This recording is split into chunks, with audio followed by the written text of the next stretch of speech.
People come into your life, in and out your life for different reasons. How do I know if it's compatibility or trauma bonding? You're going to be in a roller coaster.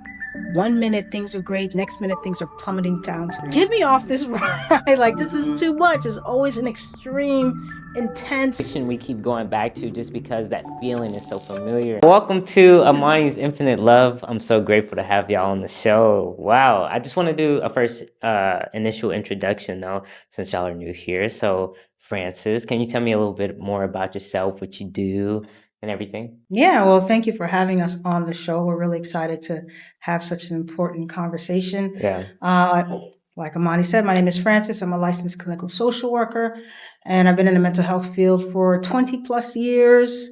I'm currently the owner and creator of Define Resistance and the Resistance Reset, which is a 12-week curriculum and a 6-month coaching platform, life coaching platform and community for self-aware people who are stuck in their patterns, know what's going on, but still can't take action. And so we work deeply into figuring that stuff out.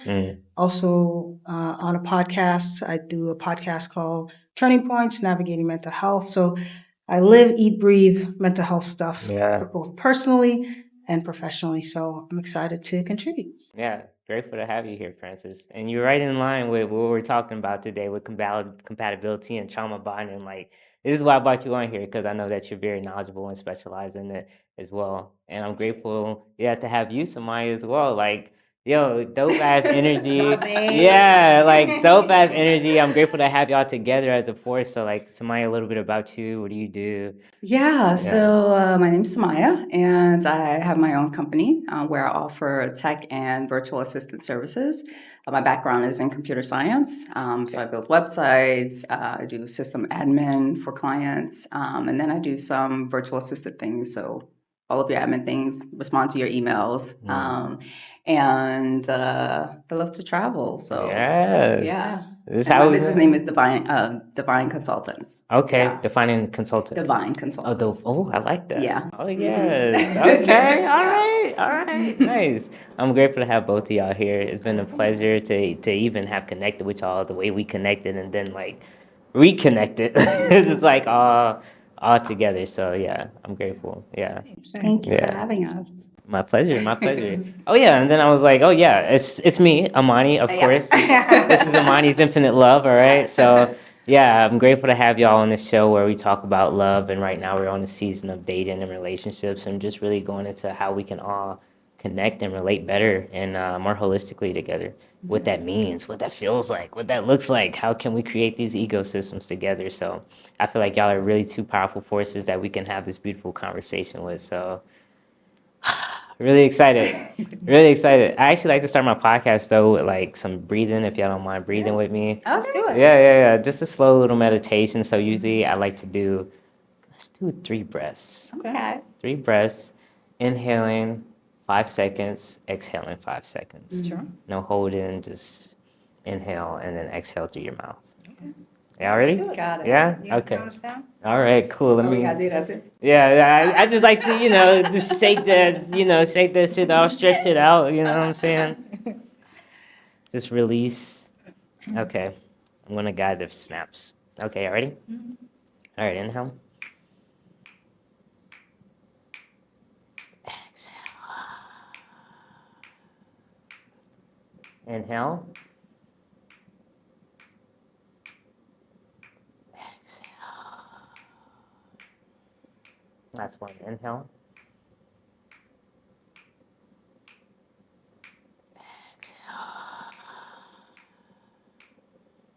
Ooh, thank y'all so much for those breaths. Nothing like the breath.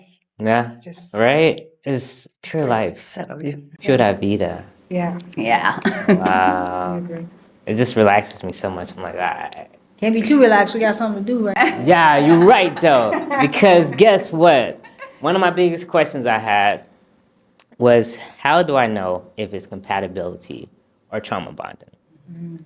I think it's a really deep topic, especially, I mean, for me, because I find myself in some connections where I thought it was love, where I'm just so enamored by the intensity and the chemistry, where I'm like, oh, like this is it. This is the one.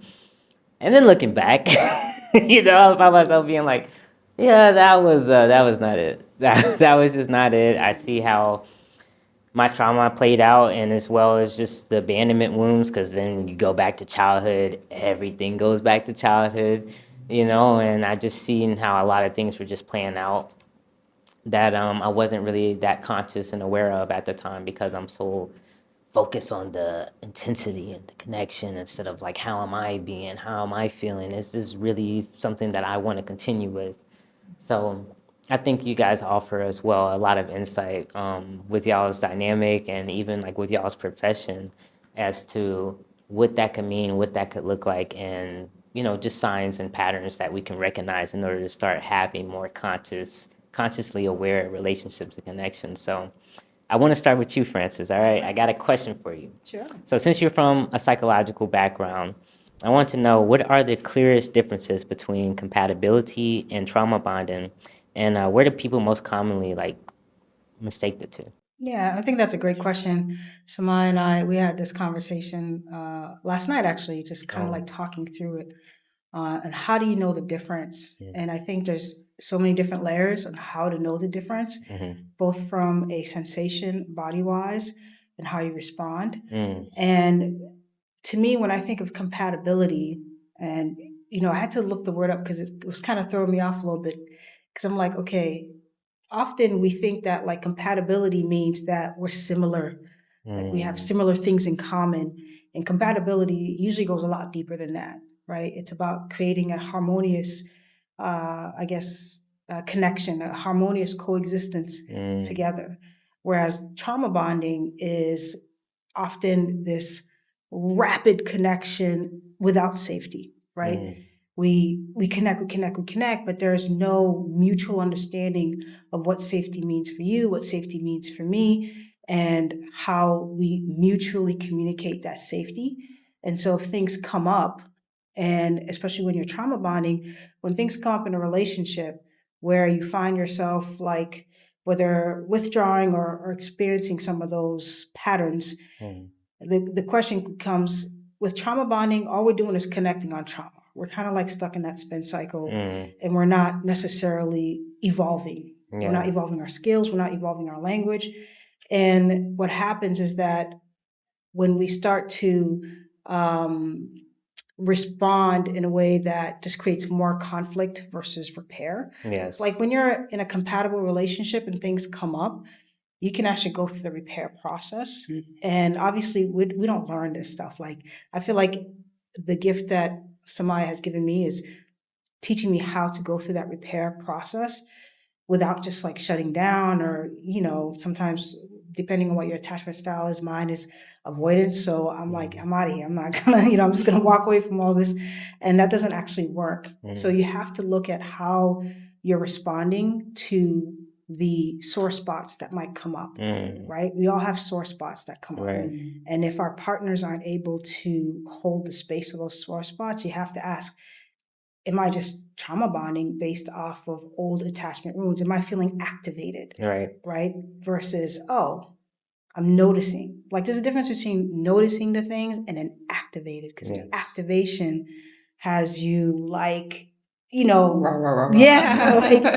intense, right? Versus like, oh, this is coming up for me and I'd like to share what's coming up for me.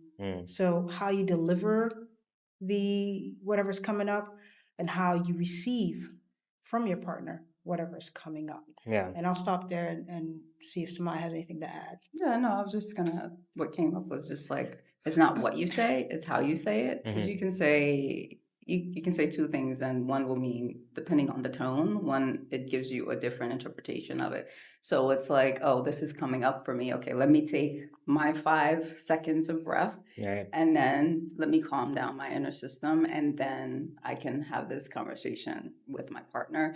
And I think it's also important to, when you share, it's also listening to what your partner, how your partner responds, right? Because your partner could respond in a way that's supportive or not. And I think those are the things you're looking for as well to help you discern whether or not it's trauma bonding or trauma love. And I want to add, compatibility feels grounded. And sometimes if we haven't experienced what it feels to be in a grounded space, we might not be able to understand that. And it's only Right. through those lived experiences that we can make those kinds of connections. When you're in a trauma bonding circumstance, you're going to be in a roller coaster. 1 minute things are great, next minute things are plummeting down to the Yeah. depths of hell, right? And you're Right. just on this ride, and you're Crash just and burn. like, get me off this ride. Like, this is Mhm. too much. It's always an extreme, intense, conversation or situation, or Yeah. like it's almost like destruction, Right. constant Mhm. destruction. Exactly. Compatibility does not create destruction. It may challenge you, Mm-hmm. which we welcome because that is part of our growth process of being here. Mm-hmm. But it's not meant to destroy you. When you're compatible, it's meant to uplift you. Right. So that's how I sense a difference. And trust, we're talking about like, we didn't know this, like, you know what I mean? When you're starting relationships, like we don't Mhm. say, hey, I'm looking for somebody that's Yeah. compatible, right? We Right. don't Especially know. when you're young. Yeah, we Yeah. It's don't. like, oh, we're here together. Vibing. Does it work? Whatever we're doing this thing, girlfriend, Yeah. girlfriend, boyfriend, like whatever it Yeah. is. And we're just here to fulfill each other's needs, whatever it is in that moment. Because as a young person, you're not, especially for me, like I wasn't thinking about that at all, right? And then you start to do your self work, and then you Exactly. can recognize some of the, oh, okay, now we can talk about compatibility. Right. Because that's where my focus is now. It's more intentional For sure. versus just wanting to be in a relationship. Yeah. Yeah, no, I love what you guys are saying. Like, and I definitely like agree and resonate with a lot of that. Like, I think is an important point that you also brought up with like safety, you know, and even me, I've learned the difference, or at least the feelings of trying to differentiate when I'm feeling safe or when something is familiar. You know, because I think that's also how trauma bonds are really like get so attached to us because it feels familiar, but it's not really safe, you know, but you're just so used to these patterns and it's just a little bit like almost an addiction, you know? Drugs aren't good for us, but you know? Depends on what drug. Right.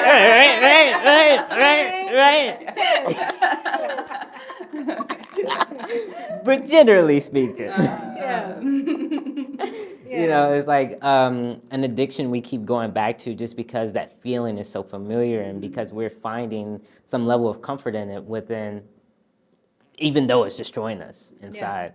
So I think that's something that I've like really learned to differentiate, and I like want to like be like, okay, like I'm feeling this and noticing this and becoming aware of this, and it's like, okay, Yeah. something's gotta change. And to speak to your point, it when you're trauma bonding with somebody, you're hooked, Yeah, right? it's addicting. But you don't ever feel grounded. You obsess, right? You analyze, you overanalyze people's behaviors. So you're monitoring how they move, how they talk, how they say certain things. And when you're in a grounded, secure relationship that is based on compatibility, you're not necessarily overanalyzing all the things that they're saying, right? And then tracking it back to, and you may not be doing this consciously, but subconsciously you're tracking it back to that childhood wound, right? Yeah. And when you say that thing about like it being familiar, we tend to reenact all of those dynamics, especially those relationships that had the most impact on us. We tend to reenact them in adulthood, right? That's why when you say sometimes, I think I'm dating my dad. Oh. I think I'm dating my mom. Yeah. Like, what? Right. Like, and then you start, or on the flip side, you start seeing, oh, this is how my mom, I had a client recently that realized, wow, this is the way that I'm dealing with conflict is exactly how my mom dealt with conflict. Wow. Because that's what she grew up seeing. And so if we don't do what, inner work is such a, overused phrase, right? But if we don't do that, we're not going to be able to differentiate like what's happening. Very true. Yeah.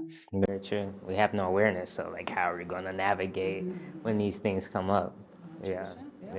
That actually leads me back though, because I was just thinking when you said about the groundingness and taking a second, like even your story, I know when you shared with me about like how you took a whole sabbatical and you went out and you took a lot of like time to focus on yourself and to have those practices where you can really ground yourself. And even with the way you speak, your approach, I know with Francis was completely different just because of that work that you did prior to y'all meeting. And then like as y'all met, you were like 100% like, yeah, All in. yeah. It was like, Everything I learned is coming in right yeah, now. this is what it is, this is what it ain't, this is how I am, but also not like being rooted, but not like so ego-centered, I would say, because I know some people kind of have this idea or understand of like, okay, well, this is who I am and I'm not going to change, but it's like, no, it's a difference between being ego-centered and being like rooted, you know what I'm saying? So like, I have a follow-up question for you, like, from lived experience, right? What did compatibility feel like compared to past connections that were driven by trauma or attachment wounds? Yeah, I kind of mentioned this a little bit ago, but I think I wasn't aware of what compatibility was. Mm. Like and I'm not someone that has been in like several relationships. I've been in 3 serious relationships in my life, right? And so, and they were when I was younger. Well, 2 before Francis. Oh my God, he just left me out. Sorry. 2 before I was with Francis. Okay. So the 2 prior, like that wasn't the focus. When you're young, you're just kind of like dating to be dating, you're seeing someone, and you have a connection, but you're just acting out. Like, that's my boyfriend, that's my girlfriend, and it was both. And so going through that phase, which was for several years, and then doing my work, and then finally opening myself up to date again. And that was like 10 years. So it was like 10 years of not dating anyone, seeing anyone. So it was just kind of like me and Jesus. So, we're just doing our thing. There you go. Right. We're just doing our thing. And the minute like I said, okay, maybe I'll allow someone in. And I did. And instantly I can discern whether or not that was going to be something for me or not, because it was things that I worked through, things that I no longer wanted in my relationship. Can I use my voice in this space and feel safe? Or feel heard? And it wasn't like, that wasn't reciprocated for me. And so, yeah, I think, again, like, to answer your question, it's just like, I didn't know it then, but taking that time to really build a level of self-awareness within yourself.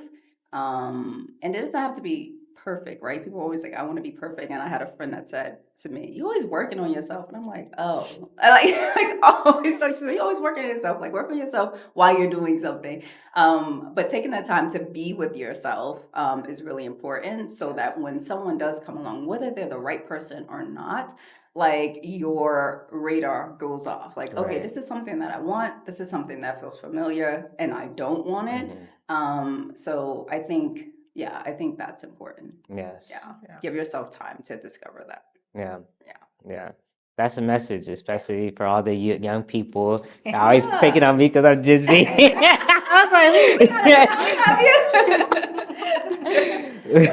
But even my generation, like, I think a lot of us are just, like you said, dating just to date within these ambiguous terms of like, oh yeah, we for each other, but like not really being for each other, and just not being as intentional as I think we could be.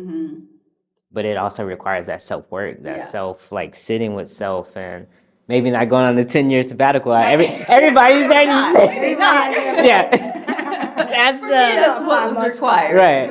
I think it's different strokes for different folks. Yeah, everybody's journey is different. Yeah. And I think it's important is to not allow relationship goals to be the goal. Oh yeah. You know what I mean? Because you have so much living to do. Yes. And it's like, just enjoy whatever season you're in. I'm not saying don't be intentional, but it's like, just enjoy. People come into your life, in and out your life, for different reasons. And maybe you meet someone that will create a safe space for you, and you can learn how to use your voice, right? So it's like just learning those lessons, because I feel like the universe, for me, God is always bringing situations into your path to help you grow into your fullest potential. So if you can see life in that way and not always really oh, I want to be in a relationship, then I feel like you're already winning with or without someone. Yes, amen. Yeah. Yes. Amen. For real, like snaps to that. I'm like, yes, felt that in my soul. Like, not being so attached to the outcomes, Yeah. but just being, like you said, rooted in who you are. Like, no matter who you with or who you not with, Right, exactly. you good. You good. Wow. Yeah. Man, bars on this podcast, for real, bars, man. Look, I lead me back though, because I remember I asked you a question, and I'm just going to mention this before I ask the real question, like, Okay, sure. because at first I was going to ask you, like, how does it look like when you have like an unregulated nervous system trying to be in these, um, like differentiate the difference between these connections. And I love how you correct me and you was like, okay, can we talk about an overactive or underactive nervous system? And before I like touch upon that topic, could you just give me a little bit more background about like the difference between that? Because it felt huge for me, like when you said that, like instead of just coming from an unhealed nervous system to saying no, you underactive, overactive, just changing the terminology behind that. Yeah, and the reason I suggested a change only because we live in a society where things are so good, so bad, and judgment this, judgment that, and so it's important that people look at themselves not as like some project that they need to fix, right? Yes. We're as humans having, I believe, a spiritual experience. There's a range of us, right? Yes, So for sure. when I think of an overactive nervous system, I think of hypervigilance. I think of consistently tense, tight, kind of maybe nervous, anxious, like it's constantly going. If you think of like a car that's being idle, but the engine is still running, right? And so that's how I see that. And underactive, which I feel like that's been my nervous system, whereas you call it parasympathetic. Yeah, there we go, parasympathetic, where you're kind of like very low, right? And you're kind of like shut down.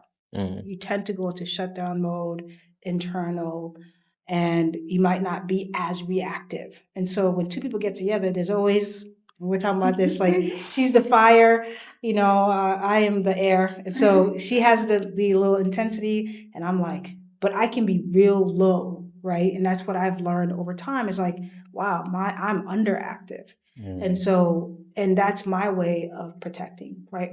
Whenever we look at how we respond to a lot of things around us, it's usually just a form of protection. And so whether if I'm overly stimulated by a conversation or something, then that's going to get underactivated, I guess, Okay. where I'll just shut down because I can't process all the things that are happening. Whereas somebody who's overactive might want to meddle and speak and do all this, and I want to talk about this now, I want to do this now. And it's like, whoa, so it's like finding that dance between you and your partner. And we had this conversation when we were, what country we were in, Spain maybe? Where like Samaya usually likes to talk about things immediately. Oh, yeah. And I need a few minutes to process. Gotcha. So we had to communicate like, hey, and if I didn't mention that to her, then she would consider like, oh, you're just not interested. Or that would show her the opposite of what I was trying to do. So I had to communicate, hey, I still want to talk about this, but I just need 10 minutes. I need 24 hours. I need time to process. And, you don't want to abuse that privilege, right? To be able to like take that time and space, but you want to communicate that because I'm not so like, but she is. And so we find that, that dance. Yeah. I think I'm still learning that. Not I think I am still learning that because there's just sometimes like I just want to get over it. Because if I speak about it, it's like it also eases something in me a little bit too. But I also need to know like I need to just go take my space. But yeah, it's not about like taking a week, like a reasonable amount of time. Yeah. Because I'm like, let me set the calendar because I want to come back. I feel like I've gone from 24 hours to like 10 minutes to sitting there like I'm listening, even though inside I'm like, relationships, right? Yeah. Right. It's a journey. Yeah. And it's like you're working with two different nervous systems and, attachment styles, that you said, also plays a part into it, as well as your upbringing and so many things that come together into that component of the space that y'all are creating together to be like, okay, here's what I have, here's what you have. How can we come together and make this work? That part. Yeah. Mhm. Exactly. Yeah, so I love that. I love that. I love that you mentioned that, and I love that we touched upon that first because now with that new with that new terminology, right? With the new vocab and the understanding that we have, I wanted to ask, how does an overactive nervous system interpret intensity as intimacy, and how can someone tell when their attraction is rooted in survival rather than safety? I think to reach intimacy, you first have to have safety in your own body, in your own self, right? And if you don't know how to articulate what that looks like for you, I remember having a conversation with a client not too long ago, whereas she wanted her boyfriend she wanted a more safe experience or I guess, connection with her boyfriend. So I asked her, what does he need to do to kind of like convey that safety? Right. And she actually didn't know, right? Couldn't articulate what safety means. I think we throw that word around a lot. But if we really get to the nitty gritty, are we able to articulate that for ourselves? And can we recognize it when we are safe? And we're having this conversation how like society has really created this overuse of the word safety. Like, you need to keep me safe because I have all these things going on and I need you to just create the safety for me. And that's not really how it goes. Right. It's inverted, right? Right. In order for you to even have safety, you can't have it without you developing it yourself. And so to go back to your question, if your nervous system is overly active, it's hypervigilant, it's scanning for threats constantly. Right. So anything that is said in a way that activates you, it's going to just feel like a threat. So you're never going to be able to connect to intimacy. Like, until that gets taken care of or, work through, or you understand that better, intimacy is very far. Right. And so I don't know if people obviously aren't conscious of that. Like I sure wasn't back in the day of what that meant when I thought I was creating intimate relationships. And I'm like, oh, I was not doing any of that. Like I was so far from intimacy because I didn't have intimacy with myself. Right.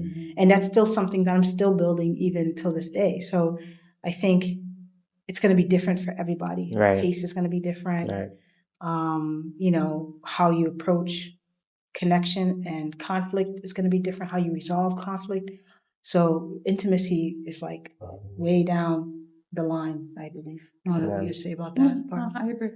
I think we also, too, it's important to not only define what safety is for ourselves, but also what is intimacy.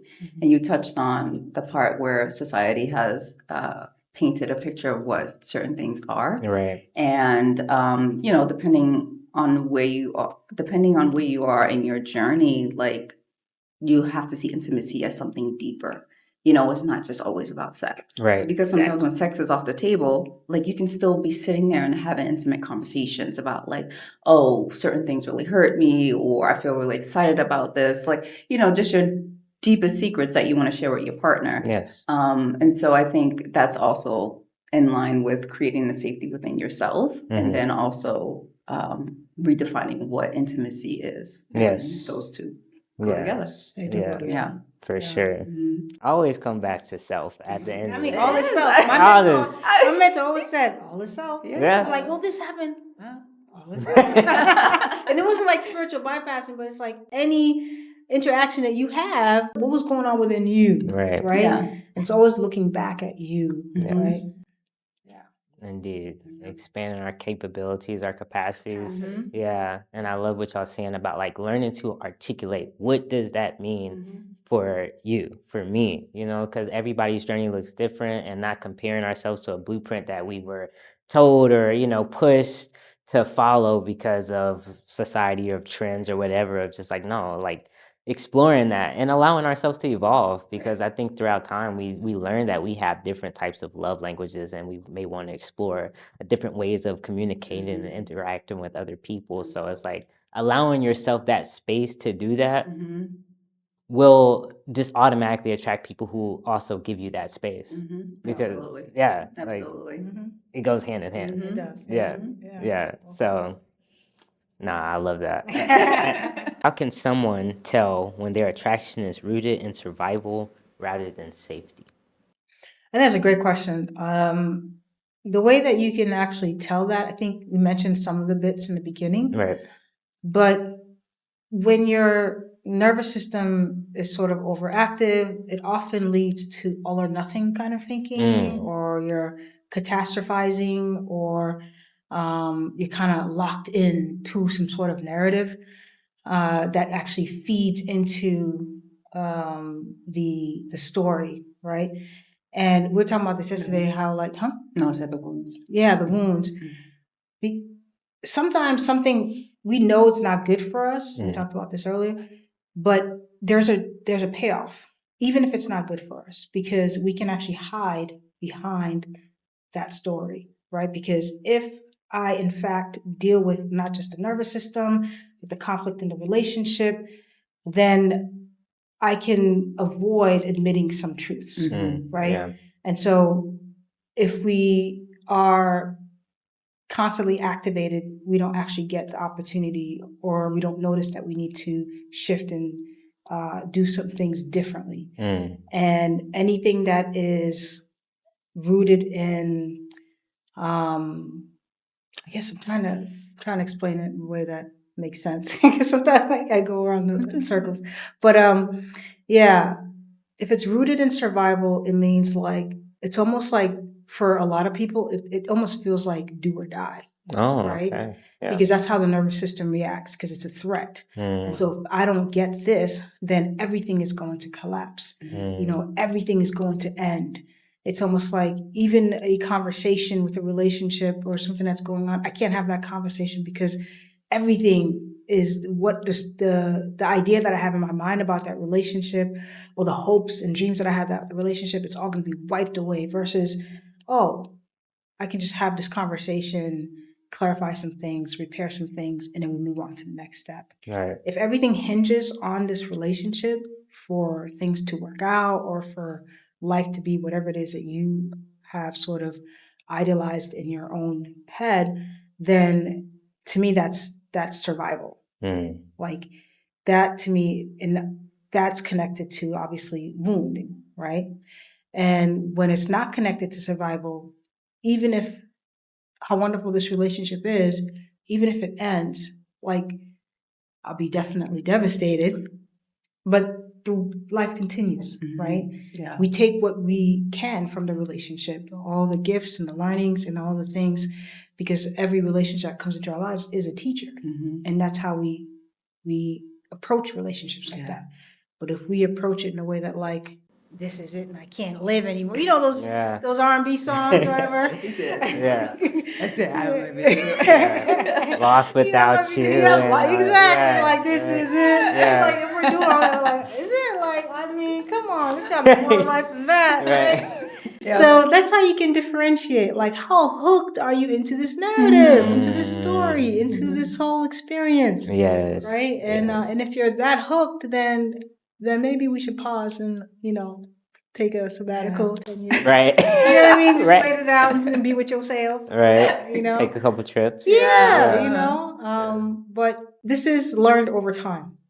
Like we're speaking through this because we've been through a lot of these experiences in different ways. This is not something that if you grew up in a family that didn't have conversations, or didn't, talk about things openly, then you're just not going to know this. So we would beat ourselves up a lot about these things. You just learn it through experience. And so if you get into a relationship that challenges you, because sometimes we're like, oh, we're not compatible. Is it? Or are we like prematurely ending this relationship because we're afraid of the challenge it brings?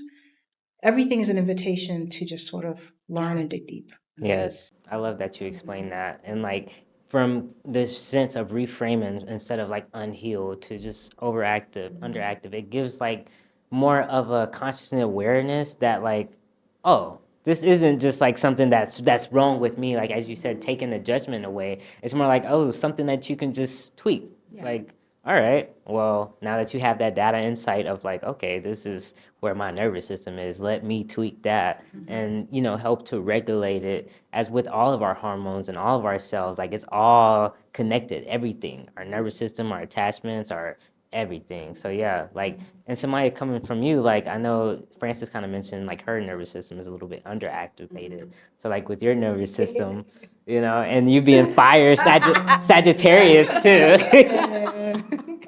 Right? I mean, y'all can't see. I mean, some of you can. Yeah, just like that.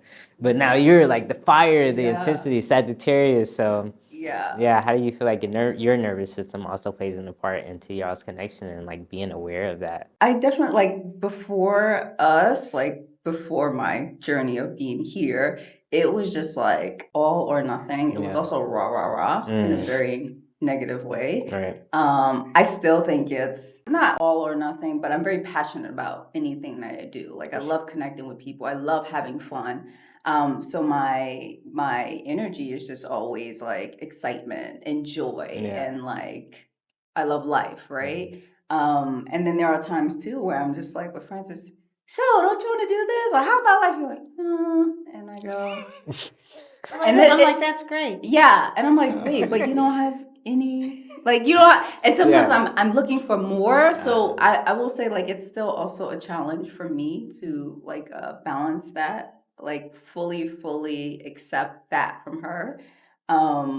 Because it's just like, I don't believe that someone could excited just on the be inside. Yeah, and that's not even about the cats thing, Only you right? excited. Yeah. How excited I am. But so like I don't get that. Like for me, that reads because I'm someone that looks at the whole picture. Like your words are saying something, but like your body language is saying another thing. So I'm like, wait, is there something different? So then I'm just kind of like my nervous system was like, wait, is there something more? Like always, I'm like that, and. But I also use it in a healthy way too, because I can be sitting here, I'll say something, I'll read your body language. I'm like, oh, you made a movement, or you like your facial expression did something when I said something. So it's kind of like, I'm not over, but I think I use it in a way that is more healthy versus in a We can negative kind of way. tune in to connect versus disconnect. Exactly. Right.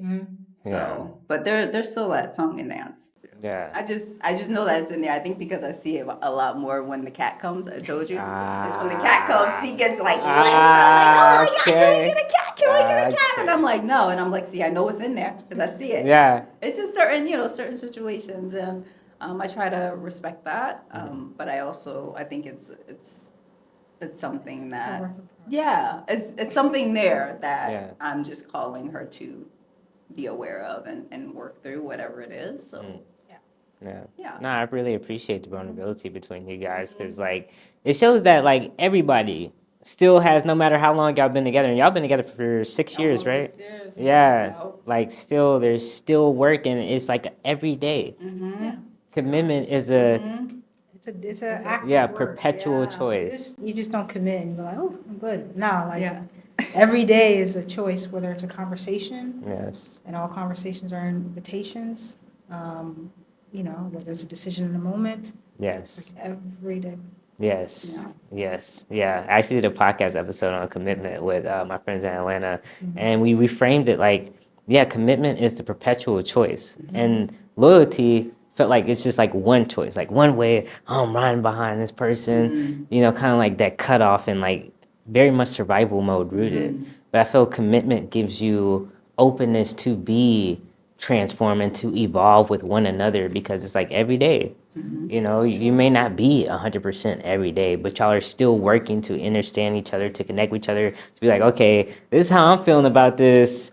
How are you feeling about this? Because I seen you did that and I don't know. But, it's just allowing each other to evolve and be like, okay, where can we like connect and how can we meet? Yeah, exactly. So, And I think it's important too to note that it's not always just romantic relationships. Right, for it's sure. like every single relationship. And I feel like if you kind of learn how to incorporate some of these in your platonic relationships, I feel like you'll be one step ahead when you get into a relationship, honestly.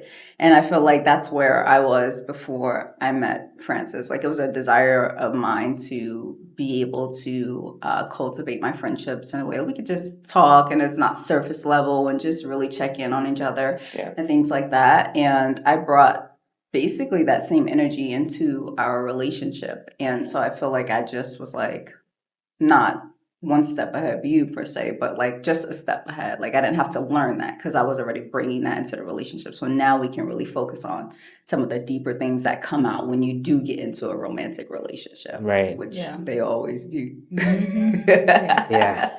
Everything always comes out. It's gonna expose you. And that's okay, It's a mirror. though. That's part of the. That's what it's there for. Yeah, Right, it's right. beautiful. It's a beautiful. I would say Ram Dass always says relationships are the vehicle to consciousness. It's a vehicle to awareness, and it's really a vehicle to free yourself, right, from all the dogma, the attachments, all the things. Yes. So we use relationships to achieve that transcendence for those. Amen. Yeah. Yeah, and interconnectedness. Is that the same author that you mentioned who wrote the book of?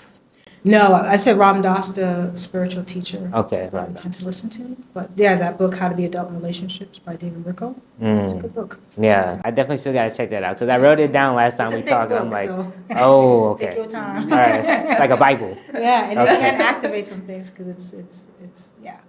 It's a good book. I put that in my notes for sure in the description, so we gotta check that out. Yeah. And going back to the patterns though, because you mentioned something that I was like, oh yeah, I wanna expand upon that. Just like with your journey of healing and like that 10-year sabbatical, I'm still gonna bring that up because like that's It like was a very pivotal moment. in Yeah, it's my profound. life. like a canon event. Yeah, right? Yeah. No, not a lot of people can say that they've done that. And, not to compare anybody's journey because everybody's looks different, but like you had so much time and space to just invest into you, to cultivate different relationships outside of just romantic, like you said, platonic. And I'm sure even family wise, you were able to be in so many different dynamics and understand yourself better and understand how that you connect with the world.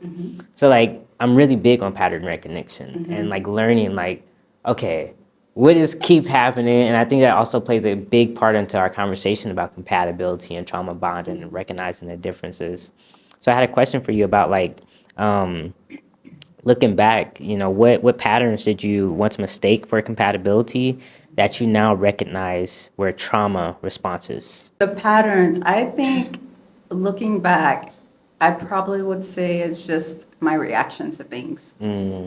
Like, because I'm fire, but also because I've had a lot of things that weren't addressed, in my upbringing, and then anger and just all those things. I feel like it was just that fire to everything. Yeah. Like, it was the response, oh, why'd you do this? And it's just more rude. There was lack of respect there. So I think it was just, I probably would say it was more like my responses was the pattern that I can look back now. Then I couldn't say that because it's not in our relationship right now. Sometimes. Wait, so you're saying that helps? Thank you. That feeds into your compatibility back then? No, Or it it was fed into the opposite? the opposite. That's how you realized you were in So your were you trauma. saying like, Yeah. how did you think you were being compatible, but you weren't really being compatible? Is that what you're asking? More just ways and patterns of recognizing like when you were, not being compatible with someone, when it was more of like that trauma bonding stage in the survival mode or Yeah. Because I didn't know that then. mature But again, responses. it's like as you've done some of the work and looking back, you're like, oh, okay. And then sometimes when it does come up now, like let's just say I'm going through some mood swings or something, and Francis might do something, the way I respond might be short.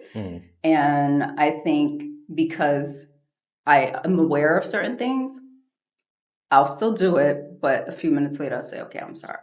Before there was no sorry. You know what I mean? Like there was no Progress, correction. right. And that's the one of the important parts too, because it's still gonna come up. You're still human, life is still happening, things still feel overwhelming at some points. Yeah. And you just respond to things in a way that you wouldn't normally, right? And so I think it's just the correction and that the repair. quick, the quick repair. Yeah, for Okay. sure. Yeah, that was the patterns that you were reckoning Yeah. is your responses. And I think that's important to be aware of that. And also, like you said, to like progress and like, it's one thing to be aware and still do the same things that you were doing, but it's another thing to be aware and be like, okay, let me disrupt this pattern. Right, exactly. The Yeah, disruption. right. And I think it was also too like silence in my voice, because that was a major thing for me when in relationships, outside of relationships when I was younger. I was just really not speaking up and advocating for myself. Yeah. And that was a pattern too, right? Like it was just like, so instead of speaking up and saying what I really want, one, I didn't really know what I wanted. And then two, it's just like I didn't know how to do that. Right. So ultimately what comes out, it's the anger, it's like a kid, like a tantrum. Yeah. Right. Yeah. And so that was a pattern, negative pattern. And then now it's just kind of like, that's why I say sometimes I want to get it out and I want to talk about it now, because sometimes when I do, like, okay, I'll just wait a few minutes. Wait a few minutes. And then it's like the internal. It's not what it was before. I'm not silencing my voice. I'm just giving myself a moment, like, okay, a few minutes. Yeah. Let's talk about it in a few minutes, right? So it's always going to be there. It's always competing, like, in the back, like, hey, give me some attention, It's just softer. Yeah. And so depending on what state you're in, like, it's here or it's more here. Yeah. Like the inner child coming back up again. Yeah. Like, no, she's always give me the there. attention. Yeah, like Yeah. she's always there. Of course. So you just gotta remind her, like, no, you're good. We got this. Yeah. I got you right now. You can go. Right. Eat some popcorn. There you go. There you eat go. some popcorn. There you go. Yeah. Yeah. Like reparenting that inner child. Exactly. That's beautiful. Yep. Wow. Okay. And what about you, Francis? Were there any patterns that you recognized before this dynamic and even in this dynamic? Yeah, I mean, there's still things that come up now. I think in the past, I was always, I was going to say a rude joke, but I'm not going to. Captain Save, anyway. I feel you, man. Captain Save a Hook for real. Listen. Free us. That's the dynamic I grew up, like, I was the mediator in my family. And so I'm always like on opposite ends trying to make things come together, here and one person's side, here and this person's side, always trying to save or fix. So that's the dynamic I brought into my past relationships, where you're doing all that mending on someone else and you're not mending yourself. And then maybe you're mending for too long when you probably should have abort ship like months ago. Who are you talking to right now? But you think like, oh, because I understand, and especially coming from my profession where I understood a bit of the trauma, that also worked against me. Because I understood, I stayed longer than I probably should have. And so I tend to over caretake, because that's just kind of like the environment I grew in. And so somebody will often be like, stop.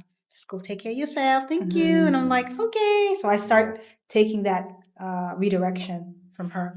And there are times where I just enjoy taking care of people. So me, it's just finding that balance. Am I doing it in a way that's overriding my own needs? Or is this a grounded thing? Like, do I really feel connected to doing this? Or am I trying to, reconnect with an old narrative? Right. And so that's a huge thing for me. And for many times, like just trying to fix people like they needed to be fixed. And realize over time, like no one needs to be fixed, right? There you go. I think everyone, we all have everything that we need to kind of like work through the things, and For sure. God will give us all the things to do that. So we're not lacking anything. Yeah. And so that was a long journey, and it still comes up once in a while. And I'm just like, okay, gotta sit back and just let people do their thing. Right. Right. Right. Yeah. And it's still a thing for me, but not as much. Yeah. Yeah. Wow. Man, that really hit me because I'm guilty of being a Captain Save-A-Ho as well. Dun dun dun dun! To the rescue! Oh gosh. So funny. Yeah, it's but what you said, really hit me because it's like, like everybody has the tools and everything they need.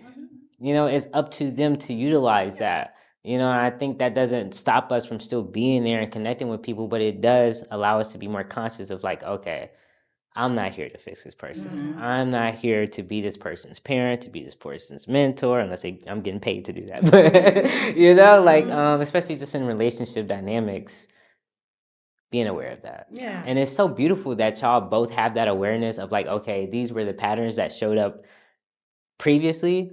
And when y'all met together, like y'all's approach is completely different, like with how y'all interact and how y'all work things out and meet together, like for you to even have that safe space where she's like, yo, I recognize that you're doing this.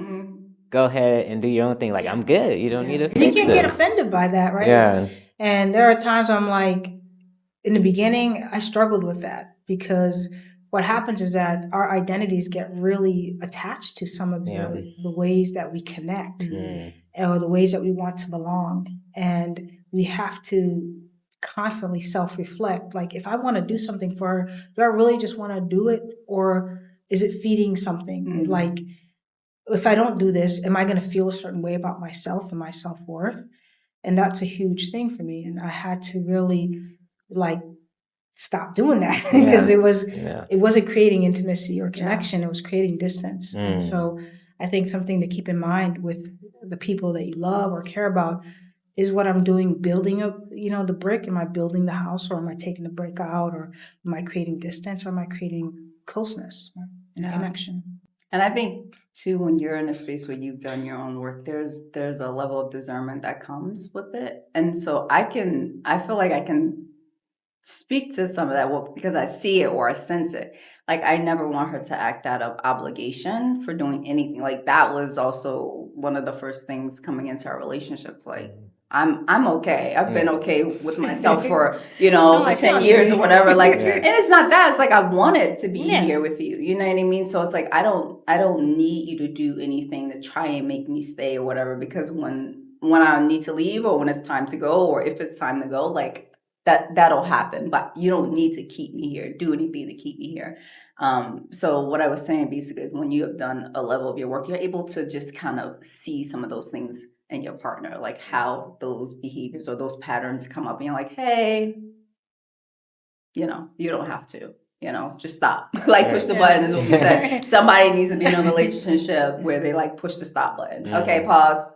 Some things are being activated here, and it's like, oh, okay. Wow, that space that y'all create just to like, it also like removes, I would say, the performance aspect, because I think a lot of us in relationships are trying to perform in a way so that we can, and I think that also goes back to the survival mode that we've communicated about, especially when you have an overactivated nervous system where you're just trying to show off and get this relationship and get this idea of what you have, and then so many expectations come along with that. Fuck. Yeah. It's going to come out though. At some point, like, you're who you are, how you show up, it's going to come out, right? And so, it's like, just show up as authentic as you possibly can, right? You ain't got to try. You don't go, of course, you be nice and you kind of do a little, put on a little show in terms of, oh yeah, buy flowers, those things, but show up in a way that you can actually continue that over whatever time frame it's going to be, right? Because one thing I think is really like a sad thing is when someone shows up this way, but then like a year or two later, then they're like completely different. You're like, hey, where's that person? You know, like, that's the person you showed me. That's the person I fell in love with. And so it's kind of like, where is that person? Right. So you just always need to, one, show up, fully yourself. Yes. Yeah. Whatever that looks like in whatever season you're in. Yeah. And I also want to mention, like, in relationships, we do put a lot of pressure and expectations on our partners. And, our partners aren't our therapists. So they can help us in certain aspects, but they can't help us process like deep, deep trauma, right? And I think sometimes, like, if our partners don't always be there for us with these conversations, then we get at them for not being, quote unquote, there for us. And so we really have to discern, okay, when is this too much for my partner? Yeah. Right? And not just unloading on our partners all of the time. Because it's really not their job to do all that stuff. Like, you have to go and do that stuff aside. It's interesting because you're working individually, you're working in this relationship, and you gotta know when the lines start to blur, you gotta like be very aware of that and not put too much pressure on your partner. Yeah. That's very true. And I'm sure even like for you, like, I wonder, like, how does that come up with you being a therapist? You know, in your dynamic, do you feel like not even in this one, but in past ones? I know you mentioned like you also had that like feeling like the savior mentality that you had to help everybody, and your profession is literally in that field. So like, how do you like turn off in a sense of like, okay, this is work and this is like actual relationship, and I can't. I think in the past, it was all blended. I think that's why I had to take a hiatus from just the profession itself. I took Yeah. about 5 years, just kind of like figure stuff out. Mm. I think I have to look at like my own ego. Like, am I trying to self-soothe, self-satisfy? Like, what is my intention behind whatever it is that I'm actually doing? And sometimes I won't know that in the moment. But, one thing somebody always says, read the room, right? Like, if I respond in a certain way and my partner is like, oh, what's going on with that? Or they welcome it or don't welcome it, then that's going to tell me like, okay, what was my intention behind that gesture or that, whatever I said. And so I have to, because I'm someone who might overdo it, I have to continuously underdo, if that makes sense, right? Yeah. And it's recognizing that, like, again, my relationship isn't like a project I'm never here to fix anything, even with my clients. And that took me a long time to sort of figure that out for myself. And so I enter a relationship knowing that I have my own resolve, she has her own resolve, and I'm not here to overanalyze her, especially as somebody who she is pretty self-aware of her own sort of how she bleeds into other relationships or how she impacts the space that she's in. And so I don't necessarily have to do all that other stuff. Right.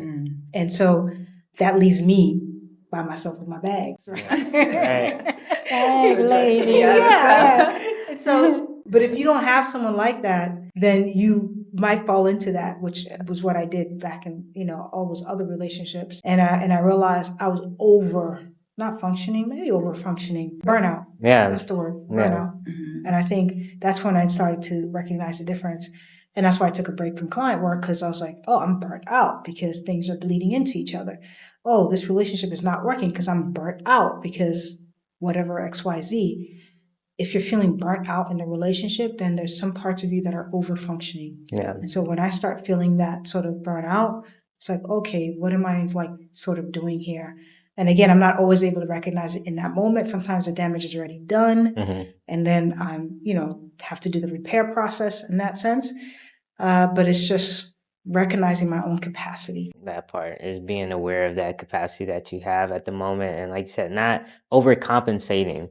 And that comes with like learning how to be more aware and choose better of like, okay, this person obviously does like, and seeing other people's capacity as well. Do they have the capacity to be self-aware? Do they have the capacity to handle and know their, limitations, or just communicate what they're needing and how they need it when they want certain things, and how to show up in that form and respect for themselves. Yeah, and your partner will tell you. Yeah, they should. Whether they should they're able to articulate it, Yeah. or they yell at you, or they say, however. They will but they'll tell you one way or the yeah. other, whether it's healthy or not healthy, you will know. Yeah. And so, again, read the room. That's wisdom right there. That's wisdom. I love that, and it's so simple, but it's like It's hard. It's effective. Yeah, there's so much involved in it, but yeah. Look, relationships, man. We think it's so simple, you know. One of the hardest things as a human to navigate. It's I think when we were talking about this, one of the things I mentioned, it's easy to be independent, but it's harder to be interdependent, because that allows you to trust other people and rely on other people. And even now, like when we were talking about friendships, and for me, it's backwards, because I lost a lot of friends, long story. And so I took that time off, and now I'm like stepping into this relationship where I have these trickles of friends, but the community connection isn't there, right? And so I'm relearning a lot of that stuff that she has already sort of learned, right, in a different space and time. And so it's like but having to put yourself out there. So I'm having to put myself out there and be vulnerable in different ways to recreate in a different way, healthier relationships and connections. Right. And we're here to be interdependent. We're not here to be independent. Even if you're a monk on a hilltop, you're still being interdependent with your God, nature, right? Relying on nature and God to kind of like, show you the path. So indeed, yeah, everything is connected. Literally, the air, the water, the air, we all. Everything. We are it, and it is us. Amen. Yep. Amen. I appreciate you guys for sharing that information and just like how we can be more aware of ourselves and like interconnected with everything and everyone and like build that stronger, because it's a life skill. It's not just within you and a partner. It's like everybody. Everybody you come across, that's a system and a space for you to display and show that interconnectedness and that relationship that you have with yourself, with others. So, yeah. Life school. Yes. Yeah, exactly. The school of life. So, I want to leave off with like 2 questions, right? So, first one I want to ask, what are the practices to help ground yourself, knowing who you are, knowing your attachments, knowing how to communicate that? What are some strategies or any tips that you can give someone to really help them have a more rooted sense of self? It started, like, as I mentioned before when we were talking, not in this setting, but it's really having a relationship with God for me. So a spiritual connection, however, whatever that looks like for whoever. But I think that really is important. Yeah. Because you may think you know yourself in ways, but it's almost like he created you, right? And so I feel like having that connection, and then also there are times where you just don't know how, you don't have the tools to navigate certain things, you don't have the awareness. And I feel like also having that relationship that brings a level of discernment and conviction, and it's coming from above, right? It's coming from that relationship. Yeah. So even in, there are times when we get into things, I don't need her to tell me I was wrong about something. I'm not saying this from like an ego thing, but it's really like God saying, that was wrong. Like, go fix it. Like, you know what I mean? Like, you have to correct that. Yeah. So I really do think for me, that was like the starting point. Yeah. And then I'd also say too, like a practice is really using your voice. That was another big thing for me. And I think sometimes we think of it like, oh, I need to go out and do a public speaking or something like that. But it's just really on the smallest level. You go to the market, if you're someone that is just, you just tense up or whatever that feeling is, you get really nervous, just speaking up like, oh, you gave me the wrong change. In that moment, you gotta sit the fear down inside and say, hey, you gave me the wrong change. Right. Like, you're supposed to give me back whatever, Right. So I think there's, again, as I mentioned, like God brings every day so many opportunities for us to lean into the areas where we need to grow in. And I think it's important for us to be aware of those and lean into them. You might not check all the boxes every day, but if you do one, you're winning. It's like one step closer to the perfecting it, and it doesn't become this thing that hangs over you anymore. It keeps you stagnant. So for me, I think I would have to say those are the 2 things. Yeah. I love that. Very practical as well. Like, exactly. You got to read a book. Like, I mean, you could go read a book. You have to read a book, something. But like, just you can start right away. Yeah. Like it's right the small away. things. The small things matter for sure. Yeah. Yeah, that's a good one. I don't know if I could top that one. Hello. Add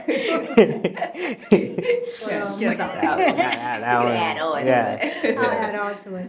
So there are 2 things. One thing I tell my clients is be curious. Yes. When you are just curious, even when we were kids, if you remember being curious, you're just like, oh, I just want to know this thing. Being curious, you're open. With curiosity, it leaves you open.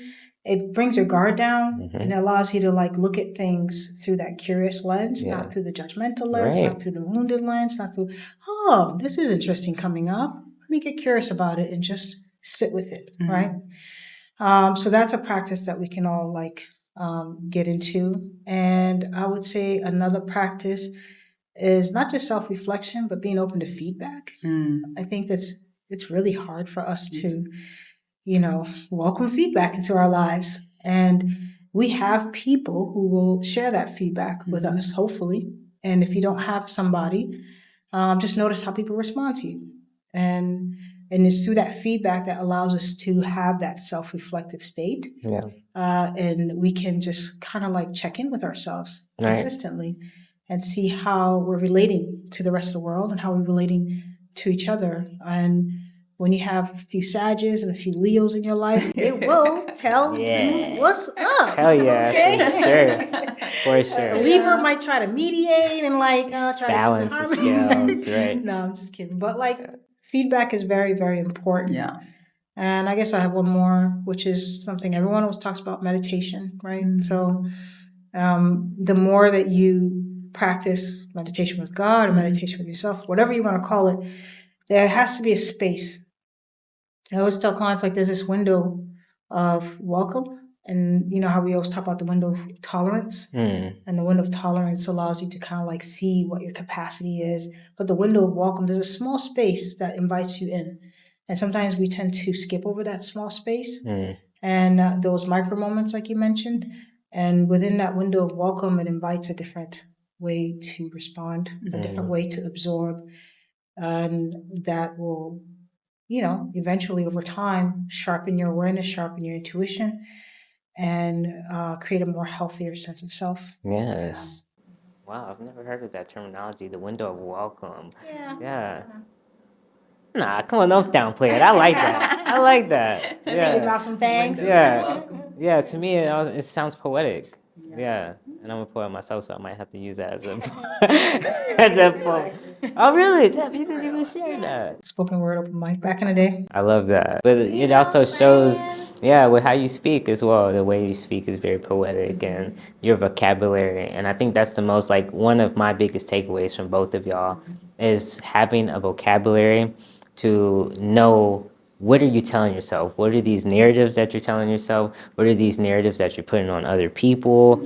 Because then that's where expectations comes in. That's when ego comes in. That's when, the overcompensation and the dysregulation can happen within the nervous system. So just learning that vocabulary of self. Because as you said, it always is self. all is self. Yeah. All is self. Point that finger. Yes. Another one back. Yes.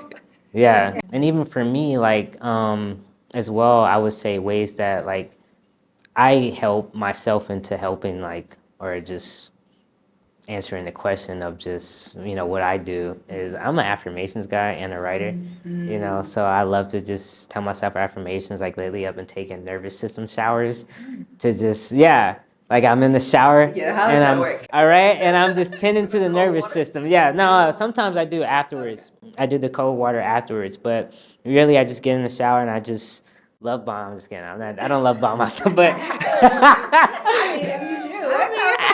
maybe a little bit, but just Tell yourself, I hope you do. I think it's normal actually, but people have been demonizing it, so I would like to say I just shower myself with love, literally in the shower. Yeah, and speaking to my nervous system is safe, my nervous system is regulated, my nervous system feels good. I recognize and I feel safety, and just literally immersing myself within that feeling, and while I'm showering, bathing, and caressing myself, it feels like I'm literally creating a safety within my body and within my home, so. I love that. Yeah. And I think for some people who affirmations are tricky, because some people are able to grasp that affirmation, and some people, when they say safety, they might not feel it, they might still feel the tense. Right. But I always tell clients find the lesser degree. For sure. So maybe you don't feel 100% safe. Yeah. But I feel okay.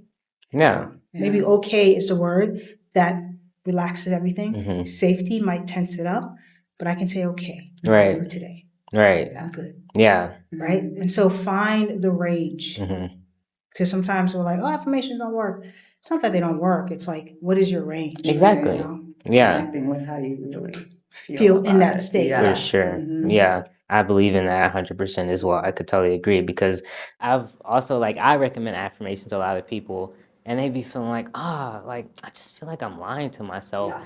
And so I kind of like have started to help people with like working on their terminology instead of just saying, "Oh yes, I'm a millionaire and I'm wealthy." You know, it's just like I'm open to receiving. I'm open to working and building upon skills that allow wealth to flow to me continuously. Yeah. You know, I think it's about really getting back to the terminology of like, okay, what actually where does this land in my body? Because if you're still tense, then the affirmations are literally just speaking words. yeah, exactly. Because you yourself don't believe it. You're still you're subconsciously believing it's a lie. It's a lie, and you're constantly just reaffirming this lie. But if you allow yourself to speak in ways that's like, no, I can accept this as truth. Like, yes, this resonates with me. Then it can open you up for that affirmation to really flow through into your life. So. Hey, affirmations guy over here. I got an affirmation group chat every day. Yeah, sending out. Yeah, Telegram. Yeah, I got you. Another app. No space on Yeah. Oh my gosh. I'm gonna have to immigrate to WhatsApp then. WhatsApp, and yeah, we're gonna send the blast the affirmations. So yeah. But one last question though I have for y'all guys. So how have you reframed the sense of let's reframe the safety with security, but then being vulnerable. Because I really wanted to touch upon this because I know that when we first was speaking, I was like, how can you feel safe being vulnerable? And then you brought up a good point of also like redefining what that means for you. So just like a little bit of how does that like process of just opening yourself up to actually going out, having connections and being vulnerable, which you have to in order to truly have a connection and bringing that back home to yourself. It's just like, no, it's okay to be vulnerable. It's okay to be out here. And For me, and I always say for me because it's going to be different for everyone else, but for me, and it's still kind of like something I'm aware of now, and something that Brene Brown said: if you keep your, I don't know if she said enemies, but your shadows, like if they're always behind you, if you keep your shadows in front of you, no one can use them to pull you down. Something like that. Okay. But basically, it's almost like I know I have a certain level of awareness about myself that I'm okay with just sharing almost anything. Like I'm almost an open book. And I'm okay with that because I recognize that my life experiences can also be someone's ticket to getting over whatever hurdles they're going through. You know what I mean? So I think, again, it's like I'm living this life, but it's really not about myself. Yeah. You know, it's not about me. I'm here, but I'm also helping people that I connect with on a daily basis in some way, shape, or form. It doesn't have to be this grand scale, but it can be a smaller, little pebble size. Yeah. But I think it's just a level of awareness about myself that allows me to just be open and very vulnerable and very transparent about a lot of things. That doesn't mean that I don't get nervous about speaking about certain things. Like even with Frances, I'm sure if she asked me, I'd speak about it. But it doesn't mean that it doesn't make me nervous. It's just it might take a little bit more time, Yeah. So I'm not saying by any means that I'm perfect, but I do think that it's really important to get to know yourself. Yeah. Do some of the work so that you can be okay sharing.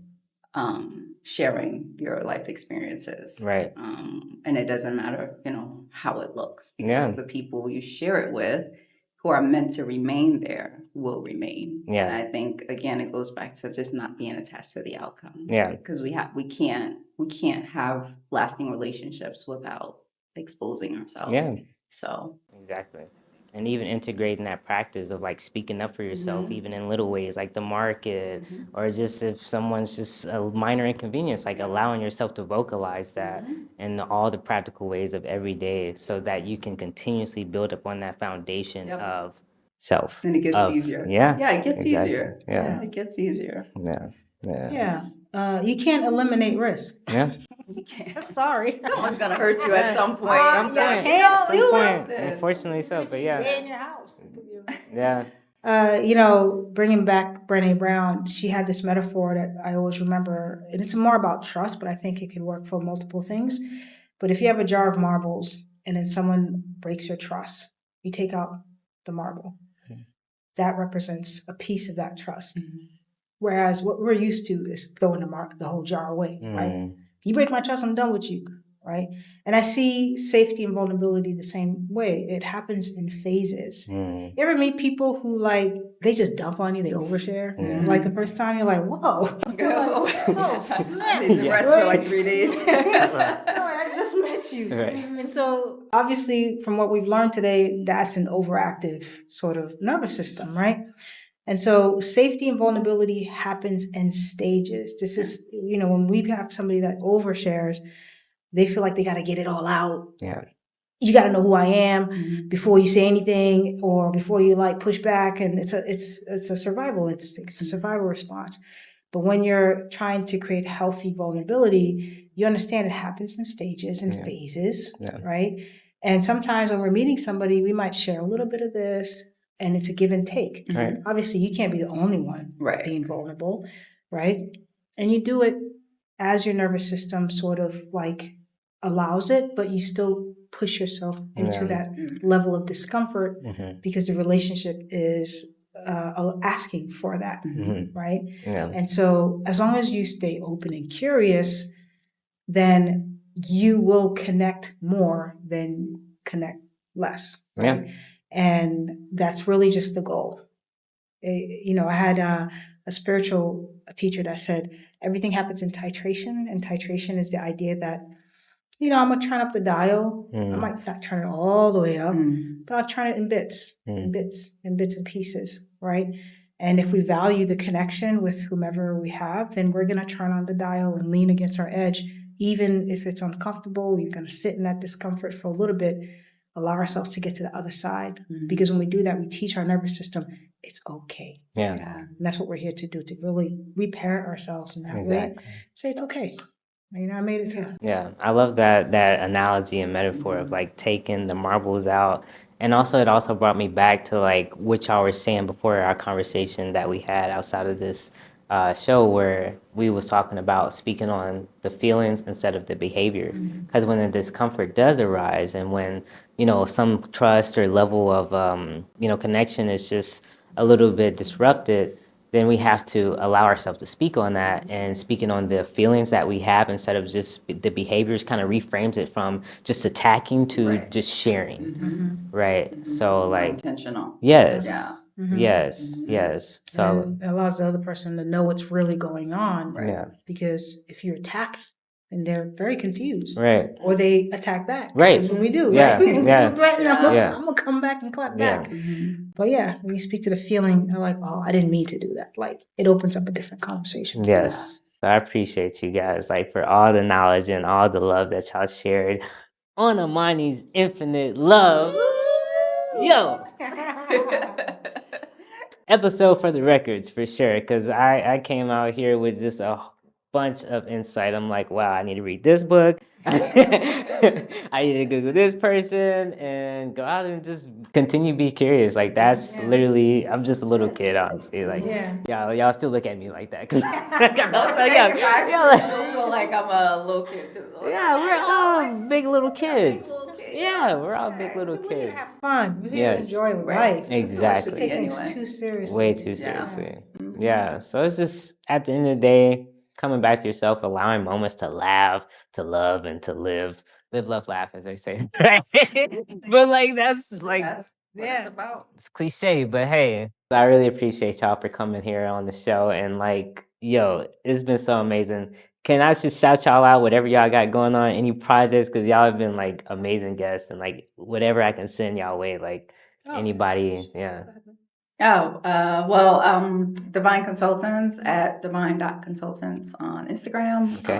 And I'm open and taking projects. Okay. But everything's there, link in bio, so more details about my services that I offer. And then we have our travel account, Travel Our Story Let's on get it. Instagram Yeah. and somewhat TikTok and YouTube. So Nice. go and follow us. Yes, Travel Our Story on YouTube, Instagram, TikTok, maybe. Maybe. Yeah. Yeah. Yeah. TikTok, but Yeah. You want to talk about that? speak about that. Yeah. Yeah. But yeah, you can follow me at Francis Lease on Instagram and on YouTube. It's Define Resistance. And yeah, and join the newsletter Thrive. It's free, where I send out tidbits all the time. So Nice. There's even more knowledge, even more insight. Yeah. yeah, I love so that. Definitely connect. Yes, for sure. Yes, I'll definitely mention y'all, and I appreciate y'all again for being up here and showing y'all face and y'all's lovely energy on Ahmani's Infinite Love. And I have this, yeah, it's been my pleasure, really. Yeah, Very fun and warm. yes, I'm grateful. I'm grateful I can create that space for y'all. So, yeah, I'll definitely be mentioning it at infiniteinlove.com, all y'all information, linking it.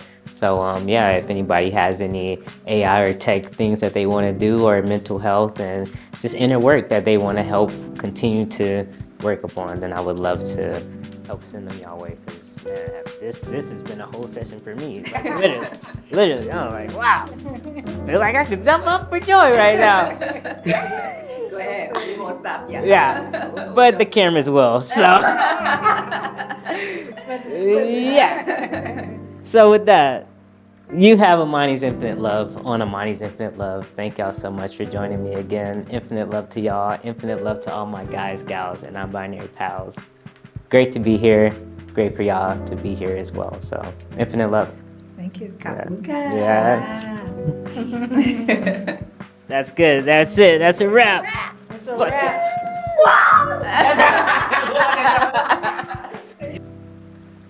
Know that you now have the power to create every reality that you ever dreamed of, and that you are supported wholeheartedly by the universe as you are now vibrating and experiencing a reality